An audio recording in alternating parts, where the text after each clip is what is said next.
હાય મિત્રો, આવતીકાલનું 2026 નવું વર્ષ મેષ રાશિના લોકો માટે કેવું રહેશે અને કઈ બાબતો ખાસ ધ્યાનમાં રાખવી જોઈએ તે વિશે આજે વાત કરીશું। વિડિયોના અંતે તમને કેટલાક ઉપાય પણ જણાવીશું।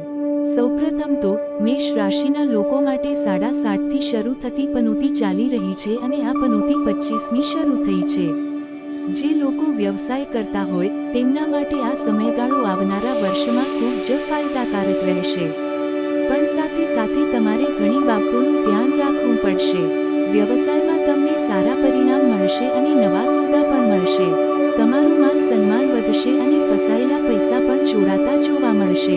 વ્યવસાયમાં વર્ષની શરૂઆતના થોડા દિવસોમાં થોડી તકલીફો આવી શકે છે, કેટલીક મુશ્કેલીઓ સામે આવી શકે છે, પણ ધીમે ધીમે આવતું વર્ષ વ્યવસાય માટે ખૂબ જ લાભદાયક રહેશે। અટકેલા કાર્યો પૂર્ણ થઈ જશે અને લાંબા સમયથી અટકેલા સોદાઓનું નિરાકરણ મળશે। જો કોઈ કોર્ટ કેસ કે ભાગીદારો વચ્ચે વિવાદ ચાલી રહ્યો હતો તો તેમાં પણ તમને સારા પરિણામ મળશે।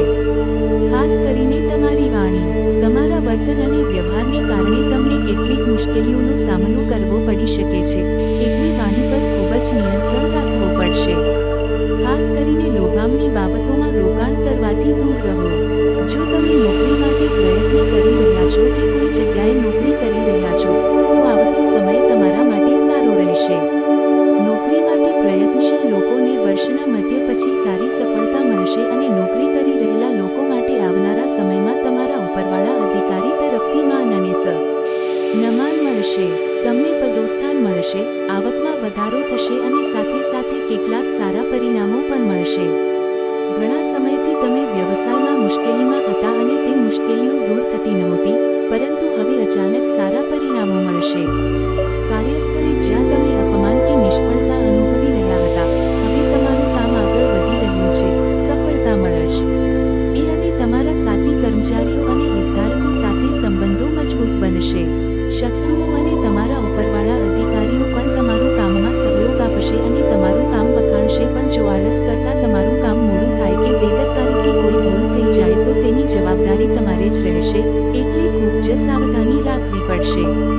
ખાસ કરીને શત્રુઓથી સાવચેત રહેવું અને કોઈના વધુ વખાણથી તમારું કામ ખોટું ન પડે તે ધ્યાનમાં રાખવું। પરિવારના મામલામાં આવતો સમય તમારા માટે ખૂબ જ મહત્વનો રહેશે। પરિવારની ઘણી જવાબદારીઓ તમારા ઉપર આવશે અને પરિવારમાં તમારું માન સન્માન વધતું જોવા મળશે। સંતાન તરફથી તમને પૂરતું સહયોગ મળશે અને માતા પિતાના સ્વાસ્થ્યની ચિંતા પણ દૂર થશે।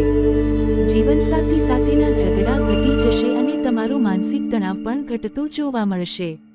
જો પરિવારમાં કોઈ પિતૃ સંપત્તિ સંબંધી કે અન્ય કોઈ વિવાદો ચાલી રહ્યા હતા તો આવતીકાલે તેમાં સારા પરિણામ આવશે। પરિવારમાં પ્રેમ અને સહયોગ વધશે અને સાથે સાથે તમારા નવા કામોમાં પણ પરિવારનો ખૂબ જ સારો સહારો મળશે। તમને સાથ સહકાર મળશે। પ્રેમ જીવનમાં જો કોઈ ઝઘડા કે મતભેદો છે તો તમારું બોલવાનું ધ્યાન રાખજો, અહંકાર અને ઝઘડાઓથી ખાસ કરીને દૂર રહેવાનો પ્રયાસ કરજો, તો જરૂર સફળતા મળશે। સંગીત, જેમને સંતાન માટે મુશ્કેલી આવી રહી છે તેઓ માટે આવતું વર્ષ સારું રહેશે અને જેમને લગ્ન નથી થયા તેમને યોગ્ય લાઈફ પાર્ટનર મળશે। લગ્નના ઝઘડા પણ દૂર થવા લાગશે। આવતું વર્ષ મેષ રાશિના લોકો માટે સ્વાસ્થ્યના મામલે ખાસ ધ્યાન રાખવું પડશે।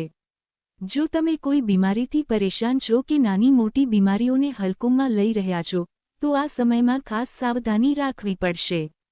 ખાસ કરીને જો તમે વધારાનો આત્મવિશ્વાસ લઈને કોઈ સાહસિક કામો કરી રહ્યા છો તો વધારે ધ્યાન આપવું જરૂરી છે। તંદુરસ્તી માટે રોજિંદા રૂટીનમાં પણ થોડો બદલાવ લાવવો પડશે। જૂની બીમારી ફરીથી તકલીફ આપી શકે છે અથવા આરોગ્યમાં મુશ્કેલીઓ આવી શકે છે, એટલે ખોરાક પીણા પર ખાસ ધ્યાન આપો અને વધારે તણાવથી દૂર રહો, નકારાત્મક વિચારોને દૂર રાખો। કરીને દૂર રહો, ધ્યાન અને યોગ મેડિટેશન કરો, સમય સમયે સ્વાસ્થ્યની તપાસ કરાવવી તમારા માટે લાભદાયક રહેશે। વિદ્યાર્થી મિત્રો માટે આવતો વર્ષ બહુ જ સારું રહેશે। મહેનતનું સારું પરિણામ તમને મળશે, પણ તમારે આળસ છોડવી પડશે અને સકારાત્મક પરિણામ માટે પરિશ્રમ કરવો પડશે। જો તમે આળસમાં સમય વિતાવશો તો નિશ્ચિત જ મુશ્કેલીઓ આવી શકે છે। જે વિદ્યાર્થી મિત્રોએ મક્કમ મહેનત કરી છે તેમના માટે આવતો વર્ષ ખૂબ જ સફળ સાબિત થઈ શકે છે। વિદેશ અભ્યાસ માટે પણ જોઈ તો કે તમારું કામ ધંધો જેવું ચાલતું નથી અને વિદેશના કામોમાં વારંવાર મુશ્કેલી આવે છે, તો ચિંતા ન કરો, આવતીકાલે તમારે સારા પરિણામ મળશે, પણ એ માટે હવે મહેનત કરવી ખૂબ જરૂરી છે. મેષ રાશિના મિત્રો, જો તમે નવા વર્ષમાં જમીન, મકાન કે ગાડી લેવાનું વિચારી રહ્યા છો અને હવે સુધી મુશ્કેલી આવી રહી હતી, તો આવતીકાલે તમારું એ સપનું પૂર્ણ થવાની સંભાવના છે. સાથે જ કર્જની સમસ્યામાં પણ નવા વર્ષમાં તમને સારી રાહત મળશે.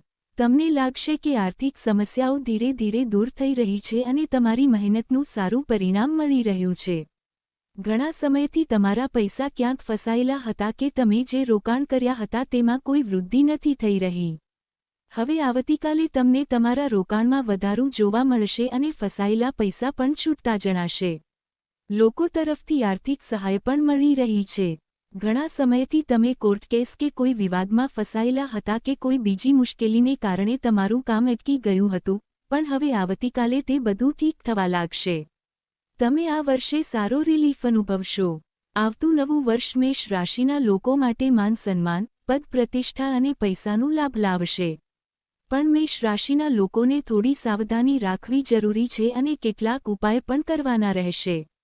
સાડાસાતી ચાલી રહી છે એટલે લોભ લાલચ અથવા કોઈની વાતમાં આવીને રોકાણ કરવાનું ટાળો. સટ્ટા જેવી બાબતો અને ગેરકાનૂની કામોથી પણ દૂર રહો. સાથે જ તમારાથી કોઈના દિલને દુઃખ પહોંચે તે નહીં થવા દો. તમારા પરિવારના લોકો, સહકર્મચારીઓ કે બીજાઓને તમે નુકસાન ન પહોંચાડો એનું ખાસ ધ્યાન રાખવું જોઈએ. રોજ હનુમાન ચાલીસા વાંચતા રહો. કાળા પક્ષીનું સેવાકાર્ય કરવું જોઈએ. સાડાસાતી દરમિયાન શનિવારે સાંજે પીપળાના વૃક્ષ નીચે સરસોના તેલનો દીવો લગાવીને શનિદેવના મંત્રોનું જાપ કરવાથી સાડાસાતી લાંબા સમય સુધી સારા પરિણામ લાવે છે. મિત્રો, આ રાશિફળ તમને ગમ્યું હોય તો ચેનલને સબસ્ક્રાઇબ કરો, લાઇક કરો અને મિત્રો સાથે શેર કરવાનું ભૂલશો નહીં. તમારો ખૂબ ખૂબ આભાર.